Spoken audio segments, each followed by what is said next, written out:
See, there's another amethyst. Yeah, these are unusual, forsworn. They're pretty well equipped. Do I have to climb up this? Is that what's going on? No, that can't be right.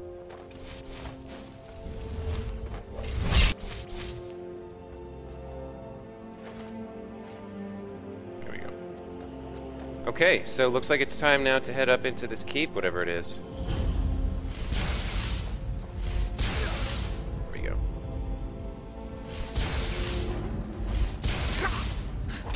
Forsworn Briarheart, interesting. I don't know that one. Okay. Wait a minute, did this guy actually have the sword? What is a Briarheart? Interesting. Well, this guy had a lot of stuff. Orcish Sword of Flames, nice. Orcish War Axe of Depleting, that's pretty decent. And Red Eagle's Fury. Ah, cool. Unlock the secret of Red Eagle's tomb? So this guy had Red Eagle's sword. Yeah, okay, I guess that makes sense. Like, he was a Reach man. And he had the, you know, the sword of the liberation of the Reach or whatever. So I guess that makes sense.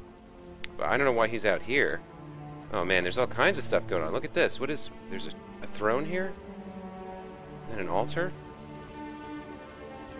Something quite like that. Right?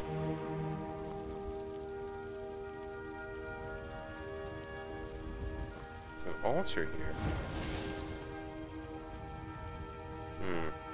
Curious.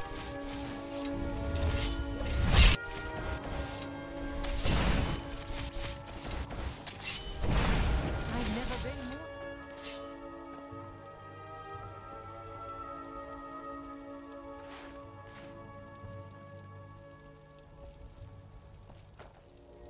The Legend of Red Eagle, yeah. This tale was transcribed from the memory of Clarisse Vienne, a student of Winterhold. Elements of the legend suggest a date circa 1030 in the First Era, though as with any oral tradition, much of it is likely a later anachronism. Curiously, stories of a similar king and his legendary blade appear in other ancient myths of the Reach. Long ago, a child was born in the Sundered Hills. They named him Fellan, which means Red Eagle in the tongue of the Reach, for the screeching bird call that greeted his birth, and the crimson blooms on the autumn hills. Thus began his legend, Reach child, born under auspicious skies, his very name, the color of blood. 10 kings ruled the Reach in those days, and though men were free, the people were scattered and warred amongst themselves. The augurs foresaw the boy's destiny, a warrior without peer, first and foremost lord of the Reach, chosen to unite all under his name. Fellan grew in years and strength, and it seemed the prophecy would be fulfilled. The banner of the Red Eagle was raised along the cliffs of the Reach, and his people prospered. Then came Hestra, Empress of the South, riding to war. One by one the kings stood before her. One by one they fell aside, bending knee in imperial bargains or slaughtered on the battlefield. Her legions came at last to the Sundered Hills, and envoys were sent to bargain for their surrender. Fellan refused to yield the freedom of his people, but the elders were afraid, cast him out, and accepted the imperial yoke. Thus was stolen by the foreign invaders his land, his people, his very name. In the years that followed, Red Eagle became known as the untamed spirit of the Reach, unbowed, unbroken, stained by the blood of his foes.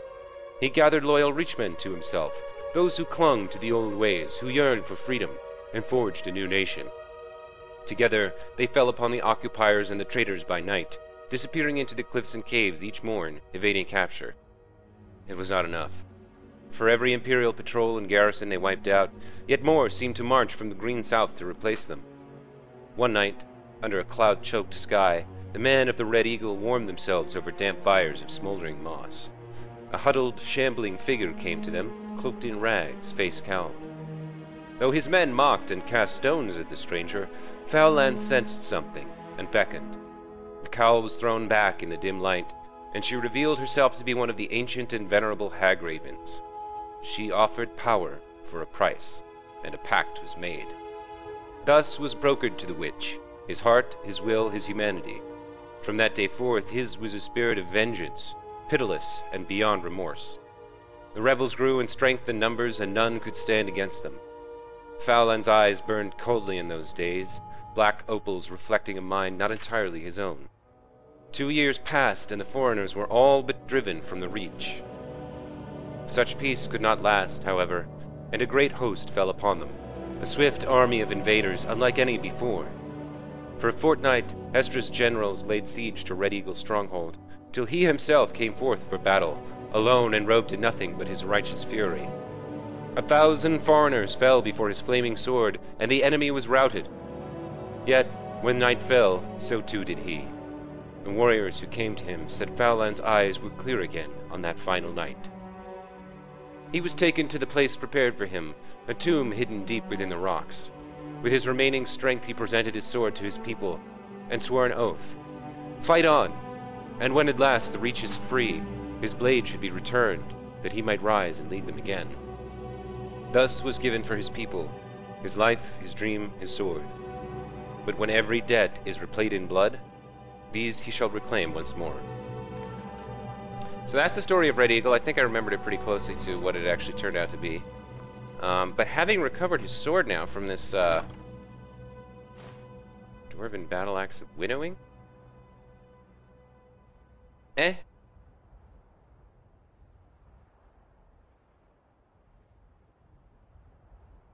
that's alright. Getting up there again. So having recovered the sword, it seems now the only choice really is to investigate his tomb and find out if there's anything else down there.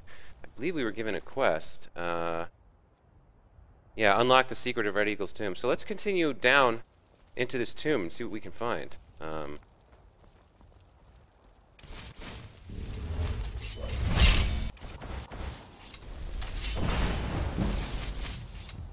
Okay. Here we go.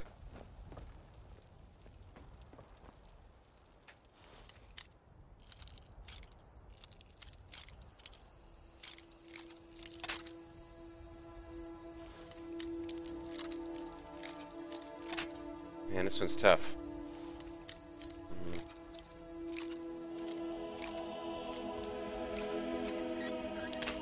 Okay, it's close to that.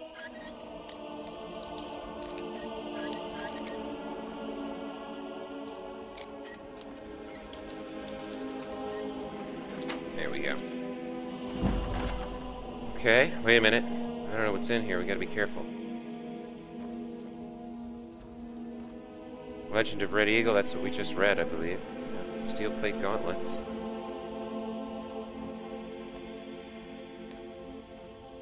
Okay. Carefully, carefully.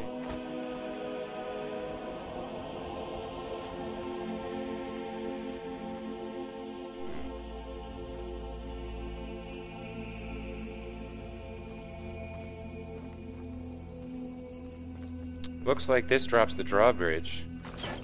Yeah. There we go. Okay. Let's take a quick look around.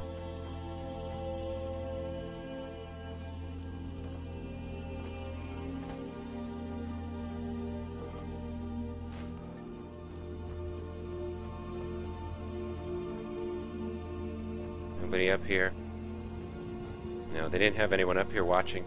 Or else they might have attacked me from up here, and it would have been, like, you know, much harder to get up here and kill them while they were shooting at us. Let's go ahead and cross the drawbridge over to this other tower.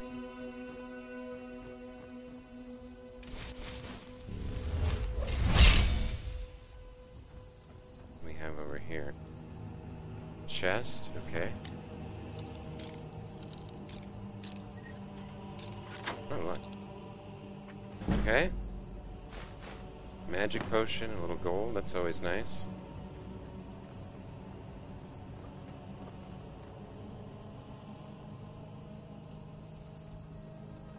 No one up here? No. Okay.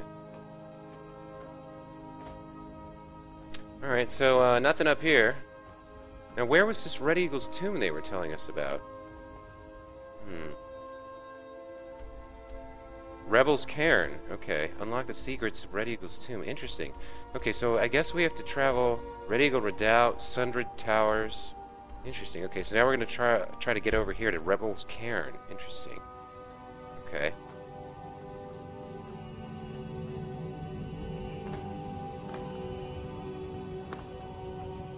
All right.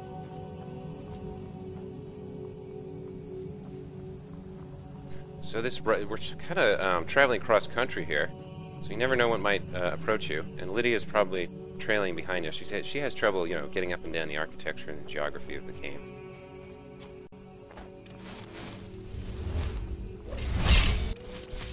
There's some wolves. Yep. One down. Two down. All right.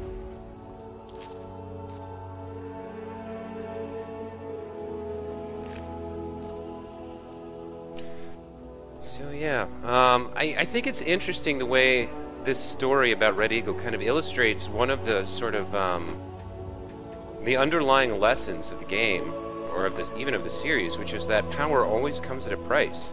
You know, this guy Red Eagle, Falan, he wanted to liberate his people, and he made a deal with the Hagraven to get power, but even that wasn't enough. You know, eventually the Empress came with her legions, and there's only so much that one man can do. Oh wow, look at this. There's a steel sword set into this this cairn here, surrounded by slaughtered enemies. A potent warning, really. Let's go ahead and wait for Lydia to get here.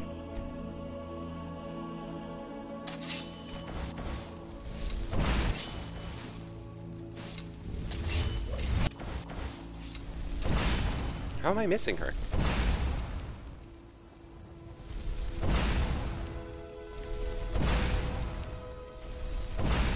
What? Something's wrong with Lydia. Can you move?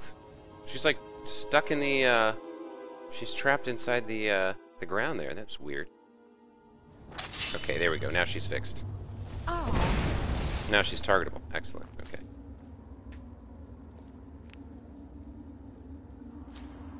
Okay.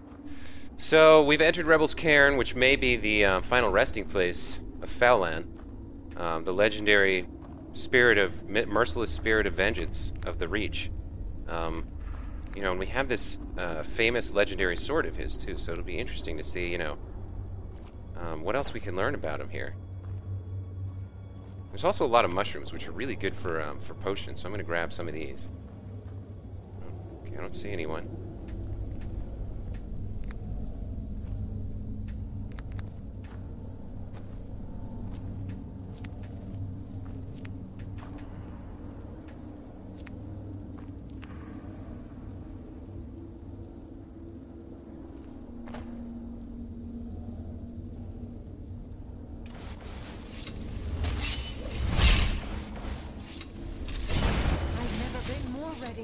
Okay.